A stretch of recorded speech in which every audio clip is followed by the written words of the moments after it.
आपल्या सर्वांना माहिती आहे की 2023 मध्ये या ठिकाणी मुख्य परीक्षेचा जो सिलेबस आहे कंबाईन ग्रुप सी आणि बी चा हा बदललेला आहे। जे एक्झाम आपली 30 एप्रिलला झालेली होती 8000 प्लस जागा निघलेल्या होत्या आणि जवळजवळ 1 लाखभर पोर या ठिकाणी मेन्सला आहेत। तर ह्या सर्व विद्यार्थ्यांसाठी अतिशय फायद्याचा जो व्हिडिओ आहे तो आजचा हा व्हिडिओ असणार आहे। का तर आज आपण ह्या व्हिडिओ मध्ये पाहणार आहोत म्हणजे महाराष्ट्रामध्ये जे टॉपर्स आहेत एमपीएससी चे तसंच तज्ञ फॅकल्टी वगैरे ह्या सर्वांच्या आपण पाहतो प्लॅनिंग मधून की ह्या ग्रुप सी आणि ग्रुप बी ची जी एक्झाम आहे ते एक्झामच्या संदर्भात जो नवीन अभ्यासक्रम आहे आणि त्या बदललेल्या अभ्यासक्रमानुसार नेमका कोणत्या घटकासाठी कोणतं स्टडी मटेरियल वाचायचं, नेमकं किती त्यातले मुद्दे वाचायचे, कसे वाचायचे, ह्या सर्व गोष्टीचं प्रॉपर नियोजन असणारा हा आपला आजचा व्हिडिओ असणार आहे। त्याच्यामुळं ह्या व्हिडिओला अजिबात स्किप न करता जे विद्यार्थी मुख्य परीक्षेला आहेत त्या विद्यार्थ्यांनी याला 100% पाहणं आहेच आहे। का तर एक मुद्दा लक्षात घ्या, सरळ सेवेमध्ये सर्व महाराष्ट्र आज गुंतलेला आहे।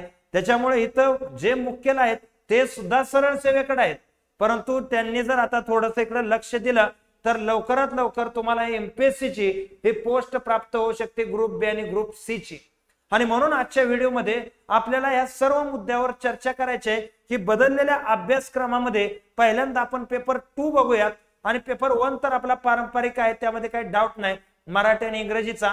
त्याच्यामुळं पेपर 2 मध्ये नेमके घटक बदललेले काय आहेत आणि बदललेल्या घटकासाठी नेमकं वाचायचं काय हा मुद्दा आपल्याला आता पाहायचा आहे। नमस्कार विद्यार्थी मित्रांनो, मी उत्तम गोरे एमपीएससी चॅलेंजर्स अकॅडमी मध्ये तुमचं पहिल्यांदा सहर्ष स्वागत करतो आणि आजच्या आपल्या ह्या मुद्द्याला सुरुवात करतो। तर इथं लक्षात घ्या की या ठिकाणी जर आपण पाहायचं झालं जो अभ्यासक्रम बदललेला आहे या बदललेल्या अभ्यासक्रमामध्ये 2 प्रकार आपल्या समोर घडू शकतात। पहिला मुद्दा की एक गोष्ट चांगली झाली की अभ्यासक्रम बदलला।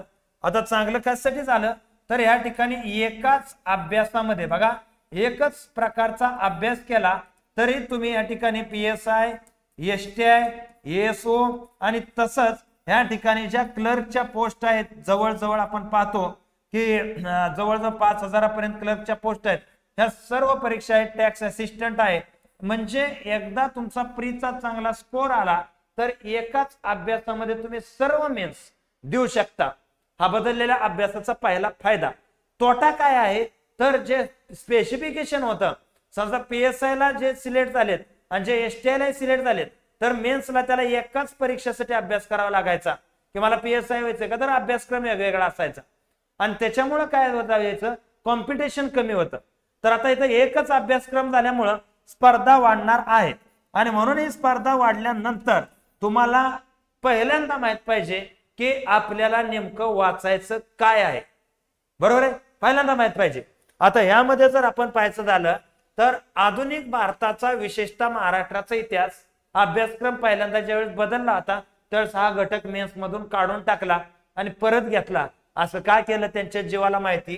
आधुनिक भारताचा त्यामध्ये विशेषतः महाराष्ट्राच्या इतिहासात मॅक्सिमम जो आपल्याला पॉइंट दिलेले आहेत हे सामाजिक सुधारणेच्या संदर्भात पॉइंट दिलेले आहेत। कोणती?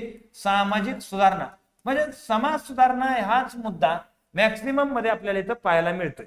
आता ही गोष्ट इथं तुम्हाला लक्षात आलेली असेल आणि याच्या बरोबर शेवटचा पॉइंट यामध्ये राष्ट्रीय चळवळी पण टाकलेल्या आहे आणि त्याच्यामुळे मुद्दा असा आहे की जवळजवळ आपल्याला हा आधुनिक भारताचा इतिहास 1857 पासून ते 1947 पासून सामाजिक आणि राजकीय दोन्ही प्रकारचा बघावा लागणार आहे। तर दोन्ही मुद्दे या ठिकाणी एकत्रित कव्हर असणारा विषय म्हणजे पुस्तक जर आपण पाहायचं झालं तर इथं तुम्ही समाधान महाजन सरांचं पुस्तक आहे हे रेफर करू शकता किंवा गाठाळ सरांचं पुस्तक आहे हे रेफर करू शकता आणि ह्याच्या बरोबर अत्यंत महत्वाचं स्टडी मटेरियल म्हणजे 11वीचं ओल्ड स्टेट बोर्ड जे आहे जुनं पुस्तक हे इतिहासाचं तुम्हाला वाचणं आहेच आहे। आणि मुद्दा असा आहे की या संदर्भातले प्रिव्हियस इयर क्वेश्चन जे आहेत चॅप्टर वाईज टॉपिक वाईज आज मार्केटमध्ये भरपूर पुस्तक असे आहेत की तिथून तुम्ही ते वाचले तरी तुम्हाला तिथून नेमकं काय, का तर या परीक्षेमध्ये काय बघा पहिल्यांदाच ही मेन्स होती, काय पहिल्यांदा मेन्स होती आणि ज्याच्यामुळं काय आहे की आपल्याला रेफरन्स साठी काय नाही, परंतु जनरली एमपीएससी कसे क्वेश्चन विचारते हे आयडिया आपल्याला प्राप्त होण्यासाठी पीवायक्यू वाचायचे आहेत। हा मुद्दा इथं लक्षात घ्या। दुसरा जर विषय पाहायचा झाला तर भारतीय राज्य घटना हा मुद्दा इथं आहे. आता भारतीय राज्य घटनेसाठी या ठिकाणी पूर्ण महाराष्ट्र रंजन कोळंबे सरांचं पुस्तक वापरू शकतो किंवा एम लक्ष्मीकांत हे पुस्तक वापरू शकतो.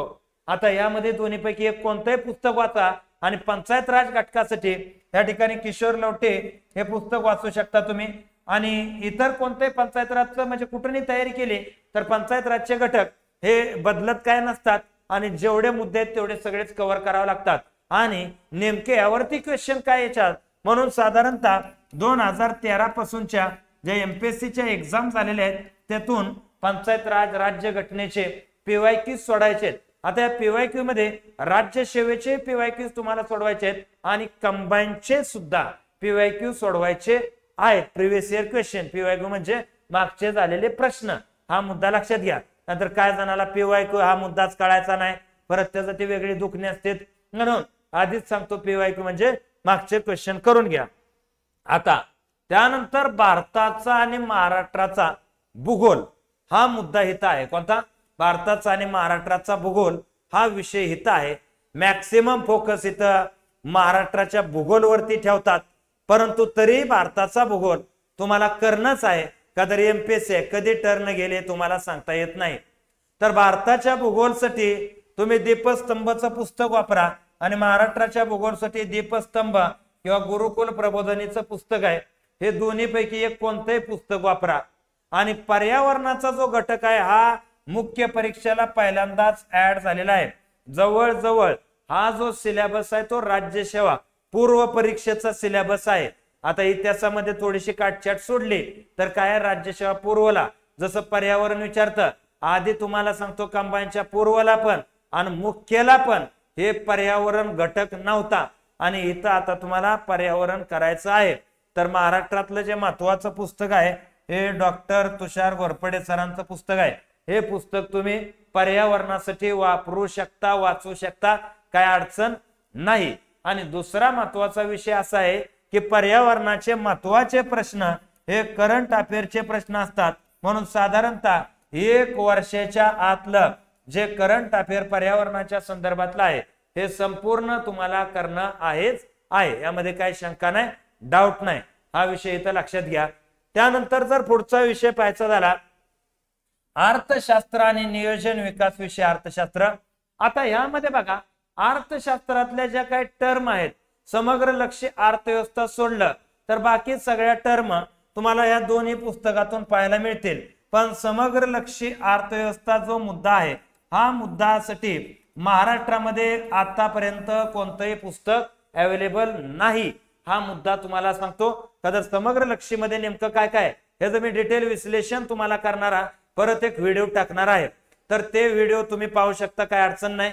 तर समग्र लक्ष्यासाठी सध्या कोणतं स्टडी मटेरियल अवेलेबल नसल्या कारणामुळे ह्याला टप्प्याटप्प्यानं तुम्ही आपला टेलिग्राम जॉईन करा. जसं जसं काय नोट्स पीडीएफ अवेलेबल होतील आपल्याकडे तशा तुम्हाला मी टाकेन डिस्क्रिप्शन मध्ये. आपली टेलिग्रामची लिंक आहे, तिथे तुम्ही डाउनलोड ते जॉईन करून घ्या. किंवा या ठिकाणी तुम्ही गुगलवर जरी टाकलं उत्तम गोरे टेलिग्राम तरी तिथून तुम्हाला तो जॉईन होता येईल किंवा डिस्क्रिप्शन मधून पण जॉईन होता येईल. सध्या तुम्ही रंजन कोळंबे सरांचे जे महत्वाचे पॉइंट आहेत कदऱ्यातल्या प्रत्येक विषयाला आपण प्रॉपर एक नियोजन बनवणार आहे आणि नेमके कोणकोणते मुद्दे वाचायचे ते पाहणार आहेत. आणि याच्यासाठी प्रिव्हियस इयर क्वेश्चन सुद्धा अत्यंत आवश्यक आहेत. हा मुद्दा इथं लक्षात ठेवायचा आहे. त्यानंतर पुढचा विषय आहे विज्ञान आणि तंत्रज्ञान. पूर्व सारखा हा विषय भरपूर मोठ्या प्रमाणात मार्क घालवून देतो तुमचा. म्हणजे पहिल्यांदाच मुख्य परीक्षेला विज्ञान हा विषय आलाय. आता विज्ञान मध्ये जनरल सायन्स आहे, जनरल सायन्स मध्ये फिजिक्स आहे, केमिस्ट्री आहे, झूलॉजी आहे, बॉटनी, हे जनरल सायन्स म्हणतो ज्याला सामान्य विज्ञान. आणि टेक्नॉलॉजीच्या पार्ट विषय आपण बोलूया. पण जनरल सायन्स मध्ये फिजिक्स, केमिस्ट्री आणि बायोलॉजी ह्याला पहिल्या टप्प्यामध्ये 8वी 9वी 10वी ची या ठिकाणी नवीन किंवा जुनी स्टेट बोर्ड तुम्ही वाचा. शक्यतो विज्ञान हा कळण्यावरतीच त्याचे क्वेश्चन सुटतात. जो विषय कळलाच नाही तर ते विषयाचे प्रश्न सुटत नाहीत. 8वी 9वी 10वी याच्या बरोबर महाराष्ट्रामध्ये सचिन बस्के हे पुस्तक आहे, तुम्ही वाचू शकता, काय अडचण येणार नाही. परंतु मी तर सांगतो 8वी 9वी 10वीचं पुस्तक करा, हे जनरल सायन्स इथून चांगल्या रीतीनं कव्हर होतं. आता विषय टेक्नॉलॉजीचे यातलं, यामध्ये आपण पाहतो टेक्नॉलॉजी मध्ये आपण पाहतो रिमोट सेन्सिंग आहे, ड्रोन टेक्नॉलॉजी आहे, GIS आहे, ICT आहे. तर ह्या मुद्द्यासाठी महाराष्ट्रामध्ये कोणतंच पुस्तक अवेलेबल नाही, मराठीमध्ये तर नाहीच नाही हे पुस्तक मिळत. याच्यासाठी TMH गाईड मिळतं टाटा मॅग्रा हेल्थचं. तर ते TMHचं पुस्तक वाचा, यातले सिलेक्टेड जे चॅप्टर आहेत तेवढे टिक करा इंडेक्स मध्ये जाऊन आणि तेवढेच चॅप्टर वाचा. हे सगळे मुद्दे आपण राज्य सेवेमध्ये जे महाराष्ट्रामध्ये चांगल्या प्रकारे उत्तीर्ण झाले विद्यार्थी किंवा या ठिकाणी आपण पाहतो तज्ञ फॅकल्टी आहेत, हे सगळ्यांबरोबर चर्चा करून हे मुद्दे आपण शोधलेले आहेत. त्याच्यामुळं हा विषय हे स्टडी मटेरियल आहे, हे स्टडी मटेरियल करा. 100% तुम्हाला सांगतो निकाल तुमचा येणार आहे. ह्या स्टडी मटेरियलला तुम्ही फॉलो करायचा आहे. लक्षात घ्या, थोडस जड आहे, अवघड आहे का तर पूर्वपेक्षेतर विषय वेगळा आहे. अंक गणित आणि बुद्धिमत्तेसाठी ह्याला माझ्या हिशोबानं कोणतंही पुस्तक वाचण्यापेक्षा 2013 पासून ते 2023 पर्यंत कंबाईनच्या परीक्षेनं जेवढे या ठिकाणी पूर्व परीक्षेनं ग्रुप बी आणि सी चे पेपर घेतले ना, त्यामध्ये 15 प्रश्न जे गणित आणि बुद्धिमत्तेचे आलेले आहेत तेवढे जरी तुम्ही व्यवस्थित सोडवले ना तरी सुद्धा इथं तुमचे मार्क्स जात नाहीत. अंक आणि गणित बुद्धिमत्तेचा हा मुद्दा आहे. हा तर प्रिव्हियस इयर क्वेश्चनला धरूनच हे सगळा मुद्दा आहे. हा विषय तुम्ही इथं लक्षात घ्यायचा आहे. त्यानंतर जर पुढचा विषय आपण पाहिला चालू घडामोडीचा मुद्दा, तर सिम्प्लिफाईड पब्लिकेशनचा तुम्ही पुस्तक वर्षाचं वाचा, 1 वर्षाचं साधारणतः तुम्हाला लागेल, किंवा पृथ्वी परिक्रमा मॅगझिन वाचा आणि हे लोकराज्य अवश्य वाचायचं आहे. म्हणजे ह्यापैकी एक वाचा कोणतं तरी, हे किंवा हे, पण लोकराज्य तुम्ही अवश्य वाचायचं आहे. हे वाचलं तरी सुद्धा आणि योजना सुद्धा, का तर हे थोडेसे वेगळे मुद्दे असतात यामध्ये. आणि तेच करंट अफेअरला आपण पाहतोय सध्या अशा प्रकारे ही एक्झाम ऑनलाईन होईल असं बोललं जाते. काय एक्झाम ऑनलाईन होणार आहे, त्याच्यामुळं जे ऑनलाईन एक्झाम होतील तर क्वेश्चन जे आहेत हे क्वेश्चन साधारणतः ऑनलाईन एक्झाम मध्ये जास्त लेंदी क्वेश्चन विचारत नाहीत. या ठिकाणी शॉर्ट मध्ये असतात परंतु ते अवघड असतात. त्यामुळे बेसिक गोष्ट ज्यावेळेस क्वेश्चन सिंगल म्हणजे मल्टिपल लाईनचे असतात त्यावेळेस तो सोडवाय कधी ते सोपं राहतं, पण एकच पर्याय 4च पर्याय राहिले ना आणि तो जर टप असेल तर अवघड जातं. आता नेमकं कसं होईल ते आपल्याला माहित नाही, परंतु तुम्हाला साधारणतः जर पाहायचं झालं जे आता मी स्टडी मटेरियल सांगतोय आणि आता पुढचं जर नियोजन सांगतोय हे नेमकं कसं केलं पाहिजे काय प्रकार, तर ते थोडंसं ऐकून घ्या. पहिल्यांदा तर तुम्हाला महत्वाचा मुद्दा सांगतो यातला की या संदर्भात जर विचार केला तर आपण पेपर 1 आणि पेपर 2 आता मराठी आणि इंग्रजीचा जर मुद्दा आपण पाहायचा झाला तर मराठी आणि इंग्रजीला आपल्याला माहित आहे, मराठीला तुम्ही मोरा वाळंबे वाचणार आहात आणि मोरा वाळंबे पाठच करायचा आहे आणि इंग्लिशला या ठिकाणी तुम्ही बाळासाहेब शिंदे सरांचं पुस्तक वाचणार आहात आणि तुम्हाला पाठच करायचा आहे आणि याच्या बरोबर याचे प्रिव्हियस इयर क्वेश्चन सोडवा. आतापर्यंत जेवढे मी तुम्हाला स्टडी मटेरियल सांगितले, जेवढे सगळे मुद्दे सांगितले, हे सगळेच मुद्दे घेऊन आम्ही ह्याच्या नोट्स पण बनवलेले आहेत आणि याची संपूर्ण तयारी करून ठेवलेली आहे. आणि अशी पूर्वची मुख्यची जी बॅच आहे हे मी तर म्हणतो की यामध्ये ज्या फॅकल्टीज आहेत सगळ्या त्या पूर्ण अभ्यास करून, म्हणजे इथं मी आहे, अमोल टाके सर आहेत, ऋतुराज सर आहेत, मंगेश लोंढे सर आहेत, मयूर सोनन सर आहेत, भानुप्रिया मॅडम आहे, DYSP सागर सर आणि एसट्या भुजंग सर हे सुद्धा आपल्याकडे गेस्ट लेक्चर म्हणून घेणार आहेत. तर या सगळ्यामध्ये आपण जर पाहायचं झालं तर या सर्व स्टडी मटेरियल जे आता सांगितलं याचा प्रॉपर सार काढून PYQ घेऊन आपण इथे एक बॅच अनाउन्स केलेली आहे 2999 रुपयाची आणि ही batch live plus recorded batch असणार आहे. इव्हन इथपर्यंत जर आपण पाहायचं झालं तर फक्त अर्थशास्त्र करायचं आहे तर तशी बॅच आहे.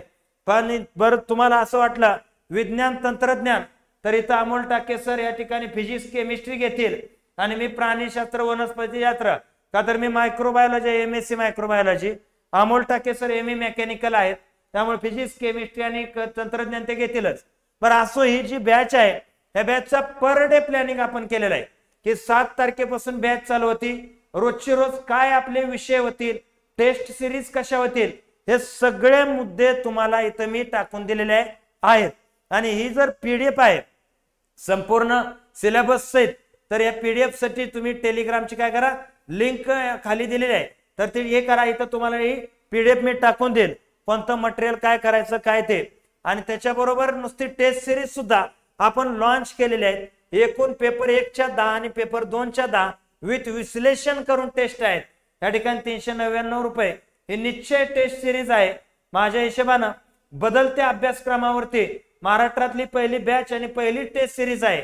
आणि 100% इथून पुढे तुम्हाला या गोष्टीचे लाईव्ह सेशन पण पाहायला मिळतील, सर्व मुद्दे तुम्हाला क्लिअर पाहायला मिळतील. आणि यानुसार जर तुम्ही अभ्यास केला म्हणजे हे तुम्हाला म्हणजे करायचं असेल तर हे करू शकता, आणि नसेल तर या ठिकाणी मी तुम्हाला कंप्लीट स्टडी मटेरियल शेअर केलेलं आहे.